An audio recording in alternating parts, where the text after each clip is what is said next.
Visakha steel ప్లాంట్లో ఘోర ప్రమాదం చోటు చేసుకోవడం, ప్రమాదంలో గాయపడిన అలాగే మరణించిన వారి బాధిత కుటుంబాలను పరామర్శించేందుకు మంత్రి నారా లోకేష్ గారు, ఉప ముఖ్యమంత్రి పవన్ కళ్యాణ్ గారు అక్కడికి వెళ్ళడం, కొంతమంది ఉద్దేశపూర్వకంగా నారా లోకేష్ గారిని అడ్డుకునేటువంటి ప్రయత్నం చేయడం, వారి వ్యాఖ్యలను వక్రీకరించడం నిన్న మనం చూసాం. అయితే ఆ ఘటనను ఉద్దేశించి కొంతమంది వైఎస్ఆర్ కాంగ్రెస్ పార్టీ నాయకులు ఈ ఘటన వెనక, అంటే ఈ ప్రమాదం వెనక కుట్రకోణం దాగి ఉందా అన్నట్లుగా వారు అనుమానం వ్యక్తం చేస్తున్నటువంటి నేపథ్యంలో ఈరోజు వైఎస్ఆర్ కాంగ్రెస్ పార్టీ అధినేత వైఎస్ జగన్మోహన్ రెడ్డి కూడా విశాఖ పర్యటనకు వెళ్ళబోతున్నారు. బాధిత కుటుంబాలను ఆయన పరామర్శించబోతున్నారు. పరామర్శించిన తర్వాత ఆయన కూడా ఈ ప్రమాదంలో వెనక కుట్ర దాగి ఉందా అనే కోణంలోనే మాట్లాడతారా, లేదంటే ఆయన స్వరం మారేటువంటి అవకాశం ఉందా అనేది మనం పూర్తి స్థాయిలో విశ్లేషణ చేసుకుందాం. ప్రస్తుతం మనతో పాటున్నారు ప్రముఖ రాజకీయ విశ్లేషకులు, ప్రముఖ సీనియర్ జర్నలిస్ట్ డివిఎస్ గారు. వారితో మాట్లాడదాం. సార్ నమస్తే. సార్ నమస్తే. అసలు విశాఖ స్టీల్ ప్లాంట్లో జరిగింది ప్రమాదమే కాదు, దీని వెనక కుట్ర దాగి ఉంది అన్నట్లుగా వైఎస్ఆర్ కాంగ్రెస్ పార్టీకి సంబంధించినటువంటి కొంతమంది నాయకులు అనుమానం వ్యక్తం చేస్తూ ఉన్నారు. ఈరోజు బాధిత కుటుంబాలను పరామర్శించేందుకు జగన్మోహన్ రెడ్డి విశాఖ పర్యటనకు వెళ్ళబోతున్నారు. బాధిత కుటుంబాలతో ఆయన భేటీ కాబోతూ ఉన్నారు. ఏంటి సార్ తర్వాత ఆయన సేమ్ ఈ ప్రమాదం వెనక కుట్ర దాగి ఉందనేది వ్యక్తం చేస్తాడా, లేదంటే ఆయన మాట మార్చేటువంటి ఆ పరిస్థితులు ఉంటాయంటారా? ఈ ప్రమాదం జరిగింది ఘోర దుర్ఘటన. అవును. అసలు 36 ఏళ్ల స్టీల్ ఇండస్ట్రీ చరిత్రలోనే ఇలాంటి ప్రమాదం, ఇటువంటి తప్పిదం ఎప్పుడో జరగలేదు. ఈ మోడల్లో కూడా జరుగుద్దా ప్రమాదం? అంటే ఇప్పుడు అక్కడ స్టీల్, ఏది లిక్విడ్ స్టీల్ మరుగుతూ ఇక బకెట్లో నుంచి కింద పట్టడం ఫస్ట్ టైం అన్నమాట.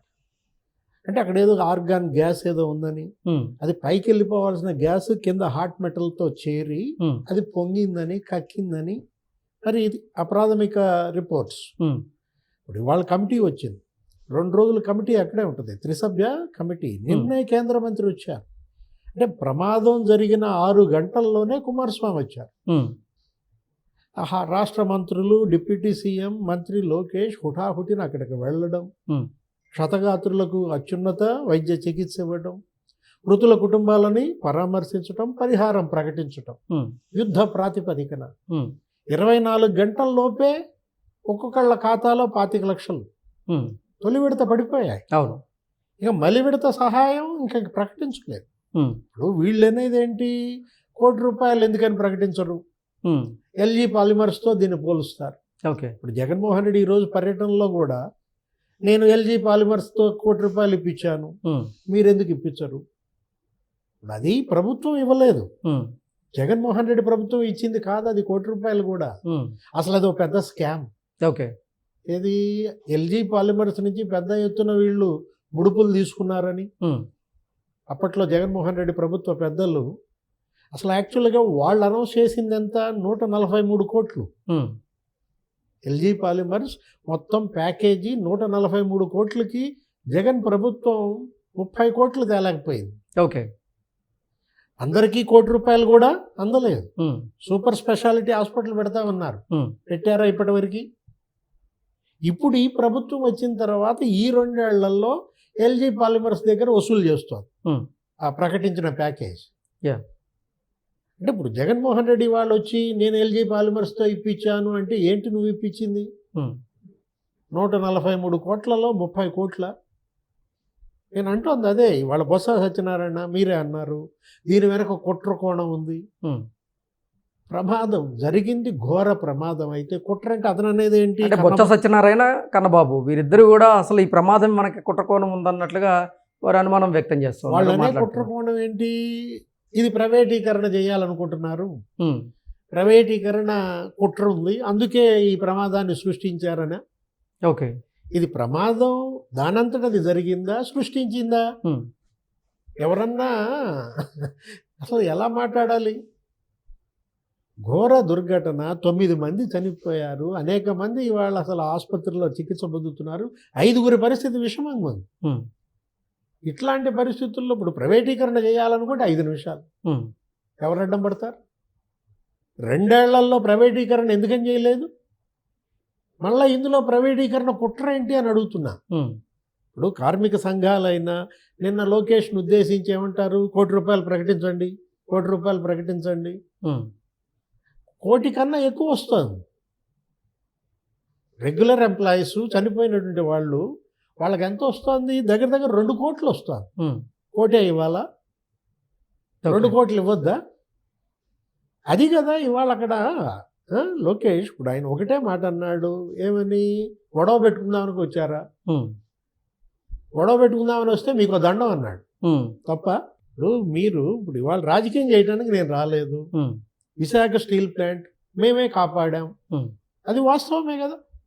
ఇప్పుడు 2 ఏళ్లుగా ప్రైవేటీకరణ ఆగిందంటే వాళ్ళు కాపాడినట్టే. ఈ 2 ఏళ్లలో 15,000 కోట్లు తెచ్చారు ప్యాకేజీ కింద. మొన్న మళ్ళా ఇంకో 8,500 కోట్లు ఇవ్వబోతున్నారు. అంటే 24 నెలల్లో నీకు 24,000 కోట్లు విశాఖ స్టీల్ ప్లాంట్కి వస్తుంటే, వచ్చిన 15,000 కోట్లు ఎలా ఉపయోగించారని అడగండి. ఓకే, దానిలో నిర్వహణకి ఎంత పెట్టారు, విఆర్ఎస్కి ఎంత పెట్టారు, అప్పులు ఎంత తీర్చారు, వచ్చిన డబ్బు వచ్చినట్టుగా అప్పులు తీర్చడానికే ఉపయోగించారు ఎందుకు? అది కదా మీరు ప్రశ్నించాల్సింది. అది వదిలేసి ఇప్పుడు యాక్చువల్గా ఈ ప్రమాదం అదేంటది?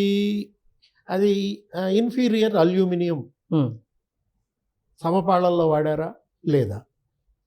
ఆ వాడిన అల్యూమినియం అది నాణ్యమైందా కాదా? ఇట్లా కక్కటం అనేది ల్యాడర్లో నుంచి ఫస్ట్ టైం. అది అనేక అనుమానాలు. ఇప్పుడు అది నిర్ధారించాలి త్రిసభ్య కమిటీ. ఇప్పుడు వాళ్ళు అసలు టెక్నికల్గా ఎక్కడ ఏంటి సమస్య వాళ్ళు చెప్తారు. మళ్ళీ అది పునరావృతం కాకుండా తీసుకోవాల్సిన చర్యలేంటి. దీనిపైన పవన్ కళ్యాణ్ మాట్లాడితే డిప్యూటీ సీఎం అవగాహన లేనాడు, నువ్వేమో డిప్యూటీ సీఎం అంటారు. ఇప్పుడు దీనిపైన నాకు అవగాహన లేదు, ఇంకా తెలుసుకోవాల్సింది ఉంది, అధ్యయనం చేయాల్సింది ఉంది. ఆ కమిటీ వస్తోంది, వాళ్ళ యొక్క అధ్యయనం వాళ్ళు చెప్పింది విన్న తర్వాత మాట్లాడతానని అతనంటే, అవగాహన లేనాడు నువ్వేం డిప్యూటీ సీఎం అంటే, అవగాహన లేనాడు జగన్మోహన్ రెడ్డి ఏం సీఎం? ఆ రోజు సజ్జల రామకృష్ణారెడ్డి అన్నాడు, సిపిఎస్ మా వాడికి అవగాహన లేదు, అవగాహన లేక హామీ ఇచ్చాడు సిపిఎస్ రద్దు చేస్తానని సజ్జలు అనలేదా? అవగాహన లేనాడు నువ్వేం సీఎం అనాలా జగన్మోహన్ రెడ్డిని? లోకేష్ ఏమన్నాడు? నేను ఇక్కడ మృతుల కుటుంబాలతో మాట్లాడటానికి వచ్చాను. మృతుల కుటుంబాల సభ్యులతో మాట్లాడుతున్నప్పుడు మీ గొడవ ఏంటి? మీ కుటుంబాల్లో ఎవరన్నా మృతులు ఉన్నారా? దాన్ని పట్టుకున్నారు. ఏంటి మా కుటుంబంలో మృతులు ఉన్నారా అని అంటాడా? ఎంత అహంభావం!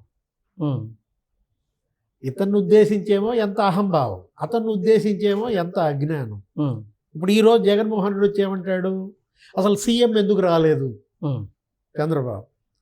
ఆయన ఇక్కడికి రాకుండా ఢిల్లీ వెళ్ళడం ఏంటి? అదేగా ఇప్పుడు ఒకటి వచ్చిన జగన్మోహన్ రెడ్డి పర్యటనలో చనిపోయిన 9 మందికి ఒక్కొక్కళ్ళకి మా పార్టీ తరఫున 25 లక్షలు ప్రకటిస్తున్నాను, ప్రభుత్వాన్ని ₹1 కోటి డిమాండ్ చేస్తున్నాను అంటావా? అనగలవా? ఆ త్యాగం నీకుందా? సరే 25 లక్షలు కాదు 10 లక్షలు పార్టీ తరపున మృతుల కుటుంబాలకు 10 లక్షలు ఇస్తున్నా, క్షతగాత్రులకి మరి ₹1,00,000 ఇస్తున్నా అనగలవా? అంటావా?